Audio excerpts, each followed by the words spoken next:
Very good morning, everyone. It was a request from one of our viewers to go with this topic, tenses. Well, it's a very important topic, and you need not cram the rules. Rules को जो है रटने की कोई ज़रूरत नहीं है.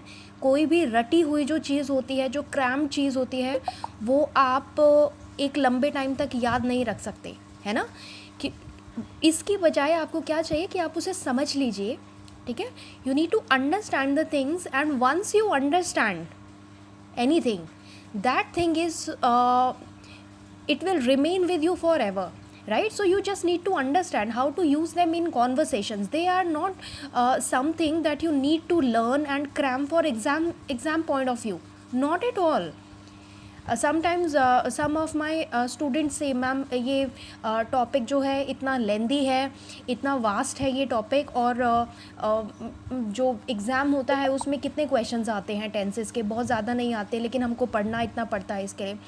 तो I just try to make him understand कि बेटा देखो, टेंसेस का हो सकता है आपको जो एक पर्टिकुलर क्वेश्चन होता है टेंसेस से, हो सकता है वो 2 या 3 मार्क्स का आ जाए, लेकिन आप देखो तो आप राइटिंग स्किल में लेटर लिख रहे हो, आर्टिकल राइटिंग हो रही है, स्पीच राइटिंग होती है, लिटरेचर के क्वेश्चन आंसर्स होते हैं, उसमें आपको हर जगह टेंस ही तो चाहिए. आपके मार्क्स ही वहीं पे जाते हैं क्योंकि आपके टेंसेस में गलती होती है. ठीक है. तो इसे रटना नहीं है, समझना है. ओके. तो सबसे पहले टेंसेस होता क्या है. टेंसेस एक्चुअली क्या होती हैं, ये बेसिकली वर्ब फॉर्म्स होती हैं सिर्फ. ठीक है. वर्ब फॉर्म्स होती हैं जिसकी हेल्प से हमें टाइम का पता लगता है कि जो एक्शन एक सेंटेंस में, जिस एक्शन की बात हो रही है, वो एक्शन प्रेजेंट में हुआ, पास्ट में हुआ या कब हुआ, उसके बारे में हमें पता लगेगा. तो अब बात करते हैं हम सिंपल प्रेजेंट टेंस की. ठीक है. ये प्रेजेंट टेंस का फर्स्ट पार्ट है. अब सबसे पहले मैं बात करूंगी इसके स्ट्रक्चर की. हालांकि मैं नहीं चाहती कि आप स्ट्रक्चर को पहले याद करें. It's always good that you go by the use of the sentences, right? So I'll just tell you the structure once so that you are familiar with it, और उसके बाद हम सीधा जाएंगे एक्सरसाइज पे, ताकि उससे आपको क्लैरिटी मिले कि जब वो हमें सेंटेंसेस में देखने को मिलता है तो वो कैसे पता लगता है हमें, और कैसा दिखता है वो. ठीक है. तो इसमें होता है हमारा subject plus verb, first form आता है इसमें. ठीक है. रूट फॉर्म होता है. रूट फॉर्म क्या होता है वर्ब का, जो उसकी फर्स्ट फॉर्म होती है बेसिकली वही रूट फॉर्म कहलाती है, या उसे हम बेस वर्ब भी कहते हैं. ठीक है. तो ये हो जाता है subject plus verb first form, और आगे उसका एक्सटेंशन, जो भी आपका ऑब्जेक्ट है या एक्सटेंशन है आगे सेंटेंस में. ठीक है. अब आपको याद रखना है सेंटेंस हमारा क्या हो सकता है, नाउन भी हो सकता है और प्रोनाउन भी हो सकता है. ठीक है. आगे जो आपकी बात आती है याद रखने की, वो ये है कि जब ये सिंगुलर होगा तो हम इसके साथ सिंगुलर वर्ब यूज़ करते हैं. ठीक है. और ये प्लूरल होगा तो प्लूरल वर्ब यूज़ करेंगे. तो ये होता क्या है बेसिकली, अगर हम कहते हैं he eats mango, alright, he eats mango. Now अब ये देखिए, ये ही है, ही सिंगुलर है ना, तो इसलिए हमने एस लगाया है इसके साथ. तो इसी तरह से ही हो सकता है, शी हो सकता है, इट हो सकता है. ठीक है. इन सब के साथ जो है हम एस लगाएंगे, या कोई नाम हो सकता है, अगर वो सिंगुलर है तो हम एस लगाएंगे.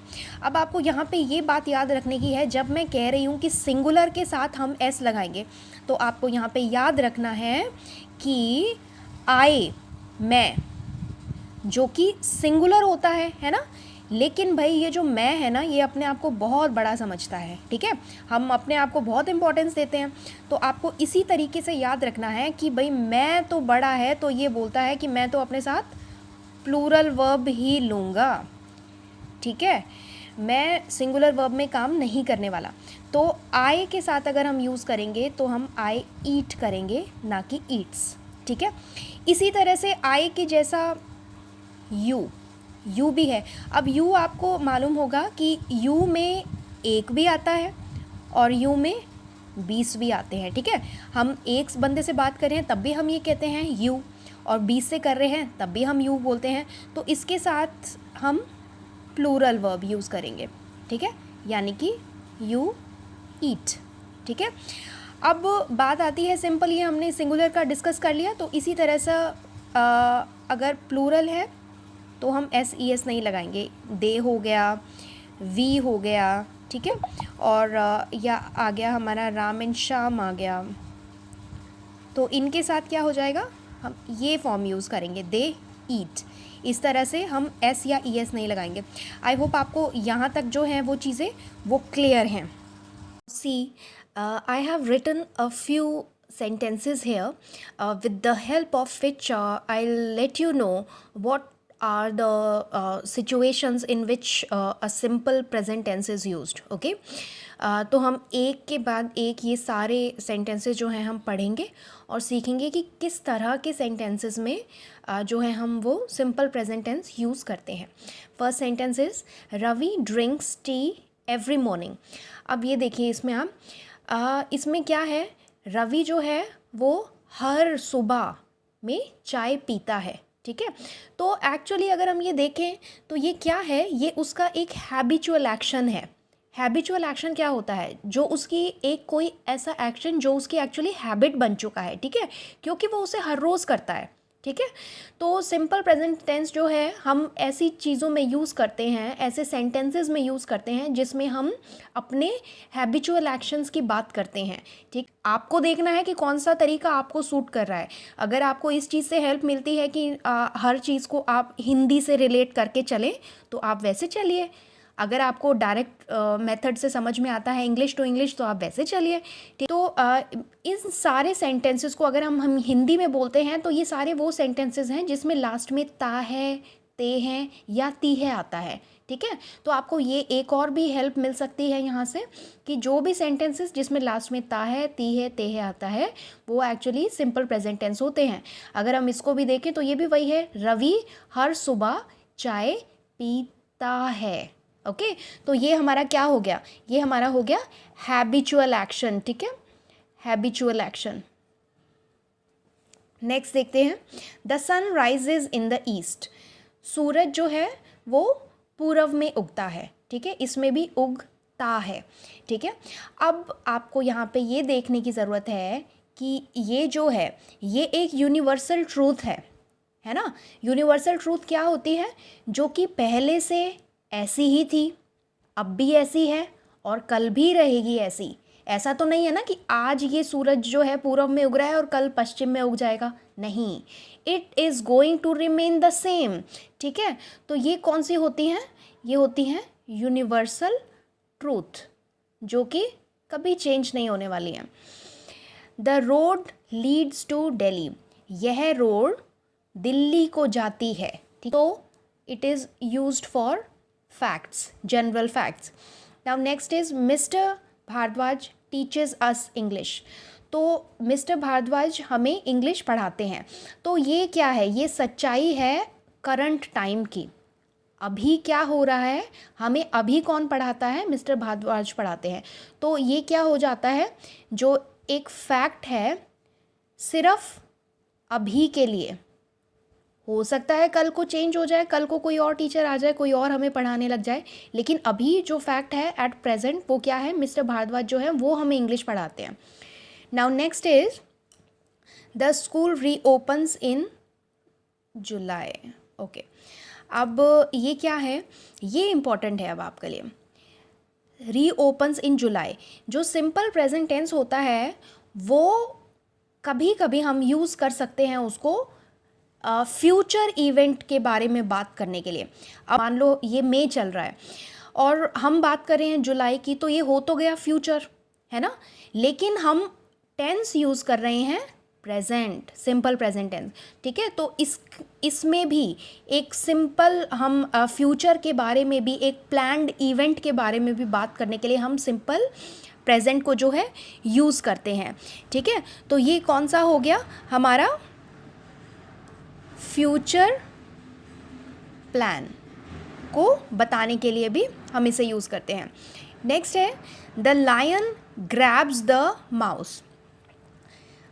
ये है कि जो आपकी स्टोरीज़ होती हैं, है ना, तो उसमें क्या होता है, कई बार हम स्टोरी को नरेट करने के लिए सिंपल प्रेजेंट टेंस का यूज़ करते हैं कि अब शेर आता है और चूहे को पकड़ लेता है। तो ये क्या हो जाता है, ये हम नरेशन में भी हम इसे यूज़ करते हैं, स्टोरी नरेशन में सिंपल प्रेजेंट टेंस को यूज़ किया जाता है। अब मैं बात करना चाहूँगी कुछ क्लू वर्ड्स की। क्लू वर्ड्स क्या होते हैं, ये हिंट होते हैं, ये आपको हिंट देते हैं कि जो आप ये सेंटेंस पढ़ रहे हैं ये एक्चुअली सिंपल प्रेजेंट टेंस है। ये वर्ड्स होते हैं हमारे regularly, usually, often, generally, sometimes, always. इसका आप देखेंगे कि ये जो सारे वर्ड्स हैं ना, ये जनरली आपको ये बताते हैं कि कोई एक्शन कितनी जल्दी हो रहा है, ठीक है। रेगुलरली क्या होता है, जो हर रोज़ मैं कर रहा हूँ कुछ काम। यूजुअली ज़्यादातर मैं ऐसा करता हूँ। ऑफन भी यही होता है ज़्यादातर। जनरली भी लगभग मैं ये काम करता हूँ। समटाइम्स कभी कभी मैं ऐसा करता हूँ।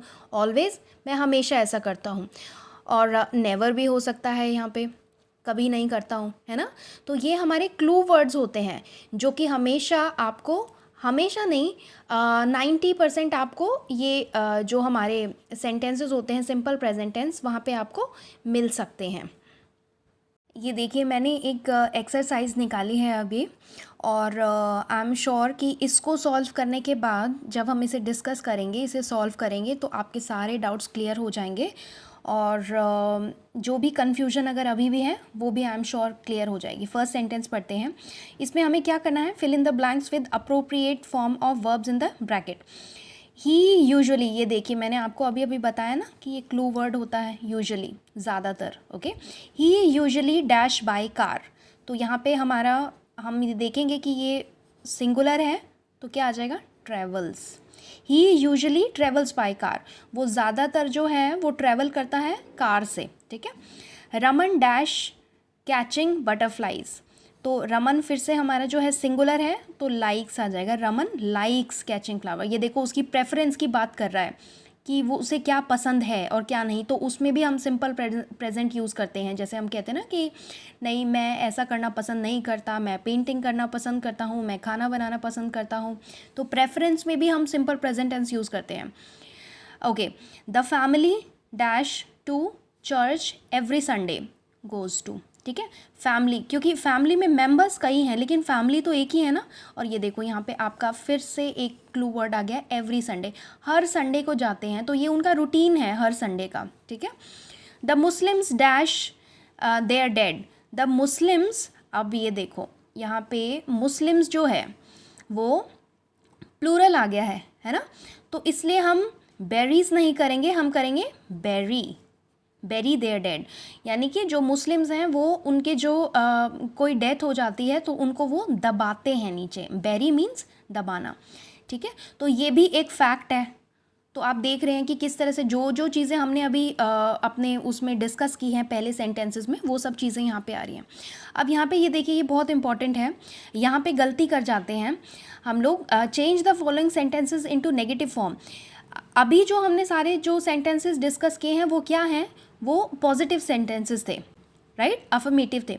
तो अब यहाँ पे जो है, यहाँ पे हमें नेगेटिव देखना है कि कैसे नेगेटिव में चेंज होता है। तो आपको ध्यान रखना है कि जब भी यहाँ पे एस लगा है, ठीक है, तो जब भी हम इसको सिंपल प्रेजेंट टेंस को चेंज करते हैं ना, तो या तो डू नॉट आता है या डज नॉट आता है। सिंपल बात ये है, डू नॉट आएगा या डज नॉट आएगा। अब आपको ध्यान क्या रखना है कि अगर सिंगुलर है ना सब्जेक्ट हमारा तो डज नॉट आएगा, अगर प्लूरल है तो डू नॉट आएगा। आप ये भी याद रख सकते हैं कि अगर यहाँ पे एस लगा हुआ है तो जब हम चेंज करेंगे तो वो डज नॉट में चेंज होगा, और अगर यहाँ पे एस नहीं है तो वो डू नॉट में होगा। तो इसे हम चेंज करते हैं, it rains heavily in our state. तो सिंपल आ जाएगा, it does not. Okay, it does not. Suresh behaves politely with others. Suresh does not behave. Okay, I know his address. Now मैंने आपको बताया था ना कि यहाँ पे अगर एस नहीं है तो डू नॉट आएगा, तो यहाँ पे आ जाएगा I do not. Okay, I hope it is understood कि नेगेटिव में कैसे चेंज करते हैं हम उसको, या नेगेटिव में कैसे लिखते हैं सिंपल प्रेजेंट टेंस को। नेक्स्ट है कि हम इंट्रोगेटिव फॉर्म में कैसे लिखते हैं, ठीक है। इसके आप ध्यान रखिए कि ये हम जनरली हम सुना करते हैं कि लोग इसको इंटेरोगेटिव कहते हैं, बट ये इंटेरोगेटिव नहीं होता है, it is pronounced as interrogative. Okay, now जब हम इन सेंटेंसेस को, सिंपल प्रेजेंट टेंस को इंट्रोगेटिव फॉर्म में लिखते हैं तो ऑब्वियसली हमें पता है कि जो हमारी हेल्पिंग वर्ब होती है ना वो फर्स्ट प्लेस पे आ जाती है। तो यहाँ पे भी हमारी या तो आएगी डू और या तो हमारे आएगी डज, और फॉर्मूला सेम रहता है। अगर प्लूरल है तो डू, सिंगुलर है तो डज। लेकिन वही बात है, आपको यहाँ पे भी और यहाँ पे भी याद रखना है कि आई और यू जो हैं वो हमेशा अपने आप को बहुत बड़ा समझते हैं और इसलिए वो प्लूरल फॉर्म ऑफ वर्ब लेते हैं, ठीक है। अमर राइट्स ब्यूटीफुल पोएम्स, तो इसे चेंज करते हैं। मैंने आपको बताया है पहले डज आ जाएगा, डज, उसके बाद आएगा हमारा सब्जेक्ट। और फिर आपको ये ध्यान रखना है कि क्योंकि हमने यहाँ पे डज ले लिया तो आप ये याद रखो कि यहाँ से आपने इसका एस यहाँ पे चुरा के इधर लिख दिया। डज अमर राइट, राइट्स नहीं आएगा फिर यहाँ पे, ठीक है। मस्किटोज स्प्रेड मलेरिया, ये देखो यहाँ पे एस, ये प्लूरल है हमारा इसलिए इन्होंने यहाँ पे एस नहीं लगाया। अब जबकि यहाँ पे एस है ही नहीं, है ना, तो हम क्या लिखेंगे, do mosquitoes spread malaria. The principal appreciates punctuality, does the principal appreciate punctuality, ठीक है। ऑलराइट, नाउ ये देखिए यहाँ पे आपको सेंटेंसेस दिख रहे हैं, या तो ये नेगेटिव हैं या फिर इंट्रोगेटिव हैं, इसलिए हम इनको अब अफर्मेटिव फॉर्म में यूज़ करेंगे। अफर्मेटिव यानी कि पॉजिटिव। पीपल डू नॉट पे टैक्सेस ऑन टाइम, तो हम क्या लिख देंगे, पीपल पे टैक्सेस ऑन टाइम। हमें नेगेटिव से हटा के पॉजिटिव करना है ना, तो ये आ जाएगा पीपल पे taxes on time. He does not live here, तो इसको अगर हम पॉजिटिव करते हैं तो ये आ जाएगा he lives here. Do you like pasta? You like pasta. Simple. Okay. So there is one more exercise here and it is wonderful. Let's see this one as well. ये बोलते हैं कि जो ये हमारे sentences हैं ये incorrect हैं और हमें इन्हें correct करना है। तो time and tide waits for none, ये हमारा यहाँ पे गलत हो जाता है। सिंपल सी बात है, क्योंकि टाइम और टाइड दो चीज़ हैं यहाँ पे, तो ये प्लूरल हो गया, तो यहाँ पे क्या आ जाएगा, वेट, वेट आ जाएगा, ठीक है। एक्चुअली इसका मीनिंग क्या होता है, टाइम और टाइड किसी की वेट नहीं करता है, कि जो लोग ये सोचते रहते हैं ना कि भाई काम कल करेंगे, कल भी हमें टाइम मिल जाएगा, तो ये क्या है, ये एक प्रोवर्ब है कि टाइम और टाइड, टाइड क्या होती हैं, जो सी में, ओशन में जो वेव्स उठती हैं उनको टाइड बोलते हैं, कि ये जो दोनों चीज़ें हैं ये किसी की वेट नहीं किया करती, इन्होंने तो आना ही आना है, टाइम ने चलना ही है और इन्होंने आना ही है। Okay, yoga exercises keeps a person fit. अब ये देखो, योगा एक्सरसाइज, एक्सरसाइजेज, ये क्या है, प्लूरल हो गया, तो यहाँ पे एस नहीं होना चाहिए। The bees works very hard, again बीज जो है वो प्लूरल है, तो यहाँ पे वर्क होना चाहिए, simple. Wealth mean nothing to a sage, तो यहाँ पे वेल्थ यूज़ हुआ है इसलिए यहाँ पे एस आना चाहिए। Wealth means nothing to a sage. Ask him what he wants, wants आना चाहिए यहाँ पे। Okay, so I hope your doubt regarding the simple present tense must be clear by now. और मैं होप करती हूँ कि आपको सिंपल प्रेजेंट टेंस के जो सारे रूल्स हैं और किस तरह हम उसे यूज़ करते हैं वो सब चीज़ें आपके माइंड में क्लियर हो चुकी होंगी। Still if you have any doubt you can ask me, you can write in comment box. Thank you so much.